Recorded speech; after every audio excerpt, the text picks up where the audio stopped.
بكرة بالكعب ممتازة. محمود مرضي في الطرف الأيسر، التصويبة، الله الله، أين ستضع الكرة؟ موسى راح، موسى الله، عالية رأس اليمين، الله هي هو ما زالت تصويبة، الله الأردن هنا يفعلونها، هنا يسجلونها. مر هنا بكرة ملعوبة إلى الأمام، خطيرة، الله هذا المكان لمصلحة المنتخب الأردني، خطير، الله، جول للأردن، يا الله يا أردن، ما كل هذا يا أردن، ما كل هذا الجنون، ما كل هذا السحر، ما كل هذا. Selain Uzbekistan yang berhasil mencapai puncak dari penantian panjangnya selama ini, Yordania juga menjadi negara yang akhirnya menggelar pesta. Mereka lolos ke Piala Dunia 2026 usai menang dengan skor telak 3-0 atas Oman dan menahan imbang Irak dalam pertandingan terakhir grup. Andai saja Piala Dunia 2018 menampilkan 48 tim dengan menyediakan 8 slot untuk Asia, mungkin Harry Redknapp, pelatih senior Inggris, akan membawa Yordania mencatat sejarah lebih awal. Akan tetapi, itu hanyalah spekulasi. Sebab 8 tahun setelah masa jabatan singkat Redknapp, Yordania benar-benar mewujudkan impian. Mereka lolos ke Piala Dunia untuk pertama kalinya dalam sejarah. Menarik mundur ke tahun 2016, Harry Redknapp ditunjuk untuk melakoni 2 laga kualifikasi melawan Bangladesh dan Australia. Ia mencatat kemenangan telak 8-0 atas Bangladesh, namun kemudian kalah 5-1 dari Australia. Perjalanan singkatnya pun berakhir karena Yordania gagal melaju ke babak ketiga kualifikasi. Sebelumnya, Ray Wilkins juga sempat memegang kendali pada 2014, membawa Frank Stapleton sebagai asistennya. Namun, setelah gagal lolos dari fase grup Piala Asia 2015, kontraknya tidak diperpanjang. Menariknya, kesuksesan Yordania mulai muncul bukan dari pelatih Eropa, melainkan dari Afrika Utara. Hussein Amouta, pelatih asal Maroko yang ditunjuk pada Juni 2023, membawa perubahan besar. Dalam perhelatan Piala Asia 2023, Yordania mengejutkan banyak pihak dengan menembus final, termasuk kemenangan atas Korea Selatan di semifinal. Mereka akhirnya kalah dari Qatar, namun penampilan mereka mencuri perhatian. Gaya permainan Yordania di bawah Amouta cerdas dan disiplin. Mereka tidak mendominasi penguasaan bola, tapi mematikan dalam serangan balik. Nama-nama seperti Zazan Al-Naimat dan Moussa Al-Tamari dari klub Prancis Rennes menjadi tumpuan lini depan. Keduanya menjadi simbol dari generasi baru sepak bola Yordania yang kini bersinar. Namun pada Juni 2024, Amouta mengundurkan diri dengan alasan keluarga. Keputusannya sempat memicu kontroversi ketika ia kemudian menerima tawaran melatih klub UEA, Al Jazeera, dan bahkan hampir mengambil alih tim nasional Irak yang jadi rival utama Yordania dalam perebutan tiket otomatis Piala Dunia. Pada akhirnya, Amouta menolak tawaran itu. Beruntung, penggantinya Jamal Selami yang juga berasal dari Maroko mampu menyelesaikan pekerjaan dengan baik. Ia memastikan tempat Yordania di Piala Dunia 2026 setelah menang 3-0 atas Oman dan menahan imbang Irak dalam pertandingan terakhir grup. Pesta besar pun berlangsung di seluruh negeri. Bendera Yordania berkibar dari jendela mobil, papan iklan menyampaikan ucapan selamat dan masyarakat mulai bermimpi. Mereka membicarakan kemungkinan bertemu negara-negara hebat semacam Spanyol, Argentina, Brasil, hingga Portugal. Hal ini pun menjadi sesuatu yang sangat menarik sekaligus mengharukan. Akan tetapi, apa sebenarnya yang dilakukan oleh sepak bola Yordania sehingga mereka mampu mewujudkan mimpi tampil di ajang Piala Dunia untuk pertama kalinya dalam sejarah?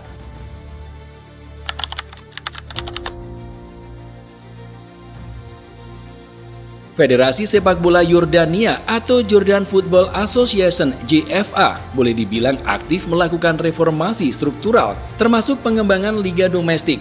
pelatihan pelatih, dan manajemen klub yang lebih profesional. JFA di bawah kepemimpinan Pangeran Ali bin Al-Husain telah melakukan sejumlah investasi strategis untuk memajukan sepak bola nasional. Pertama, ada pengembangan akademi sepak bola dan pembinaan usia dini. JFA telah melakukan sejumlah tindakan penting seperti mendirikan pusat pelatihan dan akademi di berbagai wilayah, menyusun kurikulum pelatihan nasional berbasis standar FIFA dan AFC, meningkatkan kompetisi usia muda secara berkala mulai dari U13, U15, U17, dan U20 hingga menyediakan beasiswa olahraga untuk bakat muda agar bisa dilatih lebih intensif. Selain itu, investasi juga ditekankan pada segi pelatihan dan sertifikasi pelatih. JFA yang diketahui sekarang telah menyelenggarakan kursus kepelatihan resmi dengan lisensi AFC. Lalu mereka juga mengundang pelatih asing untuk menjadi mentor pelatih lokal. Tak lupa, Federasi Sepak Bola Yordania turut membentuk program pelatih khusus untuk sepak bola wanita dan usia dini. Investasi berikutnya atau yang tak kalah penting adalah mereka secara bertahap telah melakukan peningkatan infrastruktur dengan membangun dan merenovasi stadion serta lapangan latihan berstandar internasional. Misalnya Stadion King Abdullah II menyediakan fasilitas pelatihan dengan fitur modern, ruang medis, ruang analisis video, gym, dan pemulihan fisik, serta mengembangkan pusat pelatihan nasional atau National Training Center yang didukung FIFA. Ya, seperti dikutip dari situs resmi FIFA, federasi tertinggi sepak bola itu mengaku telah turun tangan untuk membantu perkembangan sepak bola Yordania. FIFA sebagaimana yang diberitakan secara aktif mendukung JFA melalui berbagai proyek yang sedang berlangsung dan yang akan datang. Kolaborasi antara FIFA dan JFA ini sangat penting untuk menumbuhkan pertumbuhan sepak bola yang berkelanjutan di Yordania dan menciptakan lingkungan bagi para pemain dan staf untuk menciptakan lingkungan yang positif dan berprestasi. FIFA membantu penggantian lapangan buatan di pusat pelatihan JFA. Proyek ini berfokus pada peningkatan fasilitas pelatihan utama untuk memastikan ketersediaan permukaan lapangan berkualitas tinggi bagi tim nasional. Renovasi ini bertujuan untuk menyediakan lingkungan pelatihan yang optimal dan mendukung pengembangan pemain. Berikutnya, FIFA juga membantu proses pembangunan pusat tim nasional Al-Karameh. Disetujui oleh Komite Pengembangan FIFA pada 7 November 2024. Pusat canggih ini dirancang untuk menjadi fasilitas khusus bagi tim nasional Yordania. Pusat ini diketahui menawarkan berbagai fasilitas lengkap untuk mendukung pelatihan dan persiapan atlet. Tak kalah penting, FIFA juga turut membantu proses pengembangan pusat teknik JFA yang dilengkapi dengan pusat kebugaran, klinik medis, ruang kuliah, dan kantor. Pusat teknik ini juga melayani tim nasional, pelatih, dan wasit, serta membina lingkungan pelatihan yang kolaboratif. Komitmen JFA untuk membina bakat di semua tingkatan sejalan dengan misi FIFA untuk memberikan setiap bakat kesempatan untuk meraih kesuksesan.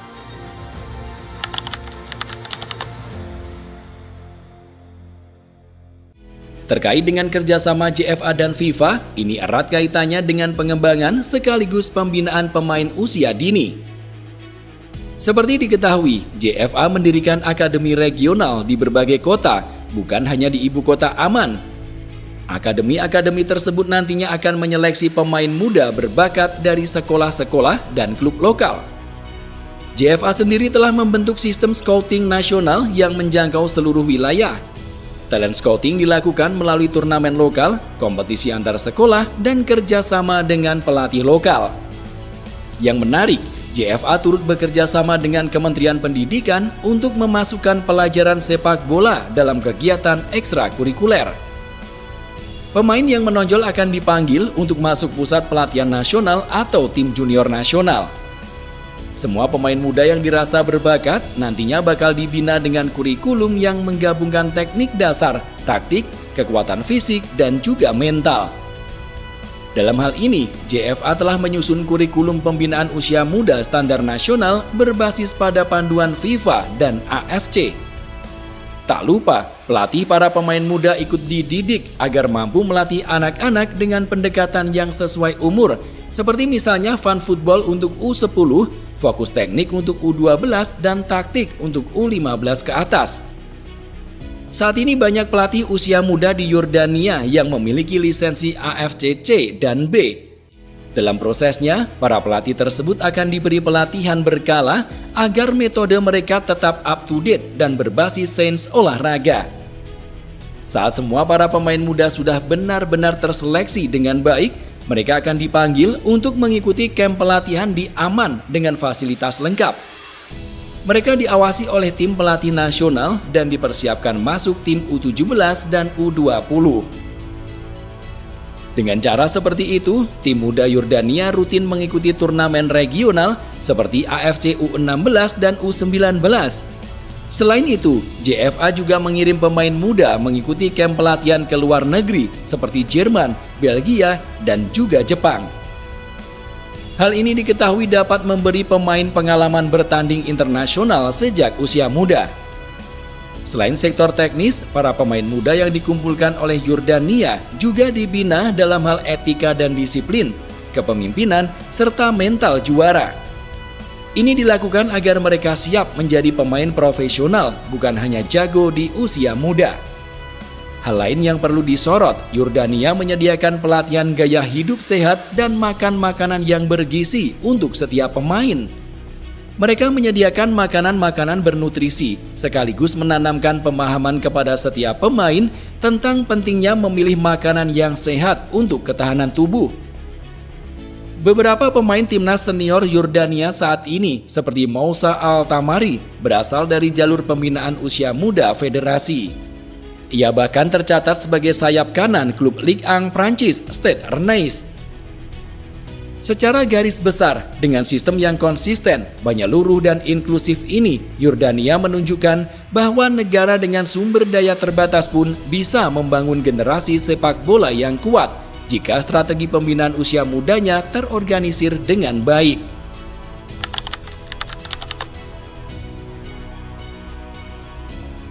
Masih dari investasi serius yang dilakukan JFA, mereka juga tak lupa melakukan pengembangan di sektor sepak bola wanita.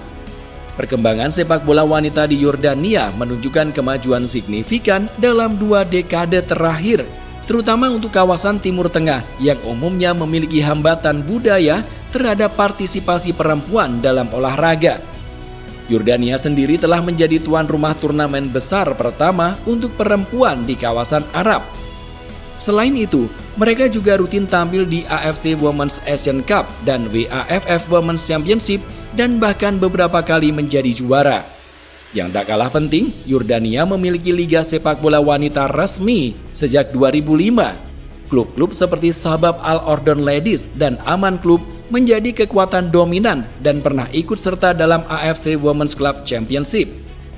Selain sepak bola wanita yang jadi perhatian Federasi Yordania, tentu mereka juga tak lupa untuk membangun dan terus mengembangkan liga utama yang lebih profesional dan kompetitif. Mereka turut modernisasi sistem kompetisi domestik yang kini bernama Premier League Yordania. Lalu ada juga peningkatan dari segi standar lisensi klub, baik dari sisi finansial, fasilitas, ataupun administrasi. Dalam hal ini, JFA rutin mendorong klub untuk meningkatkan tata kelola keuangan, menerapkan sistem kontrak pemain yang lebih profesional, serta mulai mempekerjakan pelatih kebugaran, analis video, dan staf medis modern. Dengan sistem yang tersusun rapi, klub-klub Yordania rutin tampil di AFC Cup dan beberapa kali mencapai semifinal dan final. Keberhasilan yang turut meningkatkan reputasi liga di kawasan Asia Barat pun akhirnya membuat kompetisi Yordania mulai menarik pemain asing dari Afrika, Asia Tengah, dan Balkan. Kemudian beberapa pelatih asing juga mulai percaya dengan rencana klub. JFA bahkan memberi catatan tentang pembatasan jumlah pemain asing agar tetap memberi ruang bagi pemain lokal. Secara umum, berkat dorongan dan investasi yang dilakukan Federasi Yordania, kompetisi liga di negara tersebut terbilang berkembang dengan sangat stabil. Meski belum semaju liga negara tetangga yang lebih kaya, namun kompetisi ini menjadi tulang punggung perkembangan sepak bola nasional Yordania, terutama dalam mencetak pemain untuk tim nasional. Sejauh ini, terdapat klub-klub Yordania yang mampu berbicara di kancah Asia. Sebut saja Al Faisali SC yang pernah menjuarai AFC Cup tahun 2005 dan 2006. Dengan raihan tersebut, mereka menjadi klub pertama dalam sejarah AFC Cup yang menjadi juara 2 musim berturut-turut. Pada tahun 2007, Al Faisali SC berhasil masuk ke babak final, namun kalah dengan sesama klub Yordania Al Ordon. Selain itu, ada nama Al Wehdat SC yang rutin mengikuti kompetisi AFC Champions League.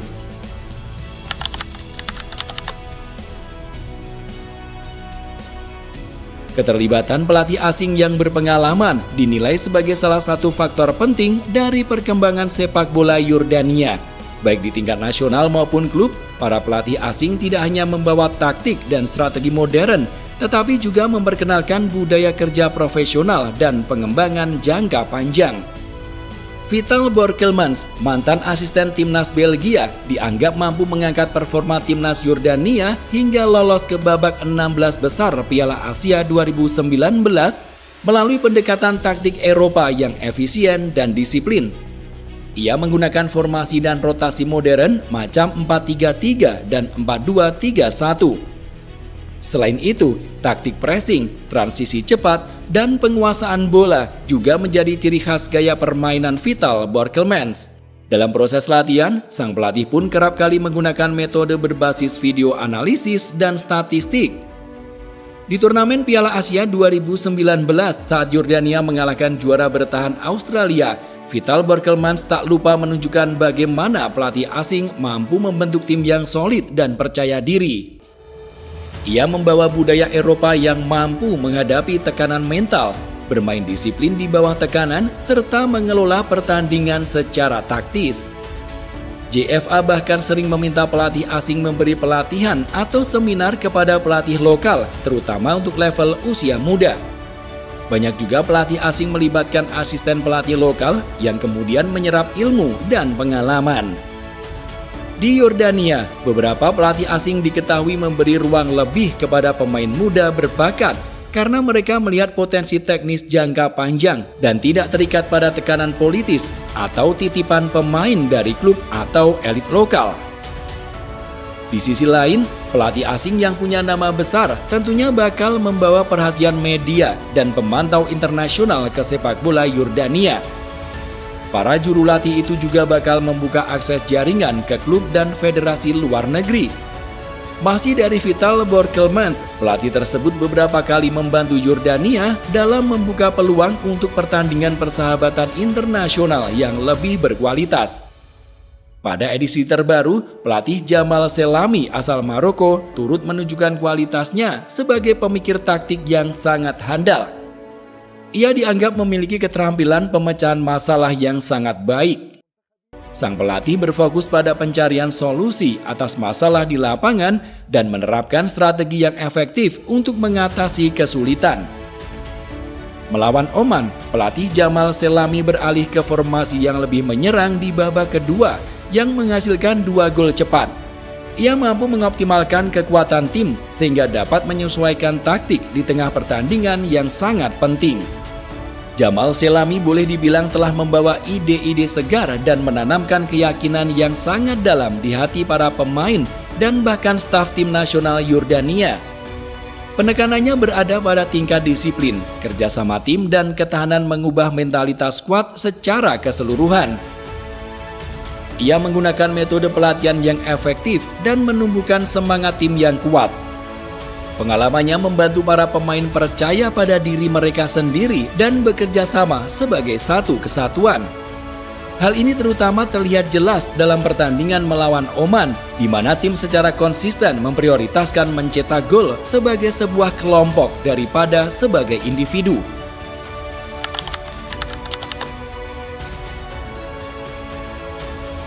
Di atas semua itu, dukungan sosial juga berperan sangat penting dalam mengembangkan sepak bola Yordania karena dapat memperkuat fondasi dari bawah bukan hanya pada level tim nasional atau klub, tetapi juga di tingkat akar rumput atau grassroots. Dukungan ini melibatkan masyarakat, lembaga pendidikan, sektor swasta, media, hingga pemerintah lokal. Mulai dari partisipasi komunitas lokal, klub-klub kecil dan akademi sepak bola di kota-kota seperti Irbit, Yarqoh, dan Karak mampu bertumbuh dengan baik. Sebab masyarakat di kota-kota tersebut turut menyediakan lapangan atau fasilitas secara bergotong royong. Mereka juga menjadi relawan dalam turnamen usia muda dan tak lupa mendorong anak-anak mereka untuk aktif berolahraga. Hal tersebut tak jarang membuat pemerintah ikut membantu proses pengembangan infrastruktur seperti renovasi lapangan publik, pembangunan stadion kecil, dan sejumlah fasilitas olahraga lainnya. Sementara itu, sektor swasta tak luput dalam memberi andil seperti menjadi sponsor klub-klub kecil. Lalu ada sekolah dan kampus yang menjadi tempat awal pengenalan sepak bola secara terstruktur. Banyak pemain profesional Yordania berasal dari kompetisi antar sekolah atau universitas dan program beasiswa olahraga. Lalu ada keterlibatan LSM dan donatur. Dalam hal ini, LSM lokal maupun internasional seperti UNICEF, Save the Children, atau AFC Dream Asia Foundation ikut mendukung program sepak bola di kamp pengungsi, misalnya di Yatari, komunitas marginal atau minoritas, dan wilayah terpencil. Program-program ini menggabungkan sepak bola dengan nilai sosial seperti inklusi, toleransi, dan pengembangan karakter. Lalu, di era sekarang, media sosial, saluran YouTube lokal, dan TV nasional juga tak henti-hentinya mempopulerkan sepak bola di Yordania. Mereka membuat program seperti dokumenter pemain muda, wawancara pelatih lokal, dan siaran pertandingan yang akhirnya membantu memperluas jangkauan sepak bola ke seluruh lapisan masyarakat. Dukungan sosial seolah menjadi pondasi tersembunyi, tapi krusial dalam pengembangan sepak bola Yordania. Ketika masyarakat merasa memiliki, mendukung, dan ikut terlibat dalam perjalanan sepak bola, maka akan tercipta lingkungan yang subur untuk mencetak talenta, membangun infrastruktur, dan menciptakan budaya olahraga yang sehat. Dalam konteks Yordania yang punya keterbatasan ekonomi, dukungan sosial justru menjadi senjata utama untuk kemajuan jangka panjang. Maka tak heran bila kemudian kebahagiaan masyarakat Yordania benar-benar meledak di berbagai jalanan kota saat negara mereka tercinta dipastikan lolos ke ajang Piala Dunia 2026.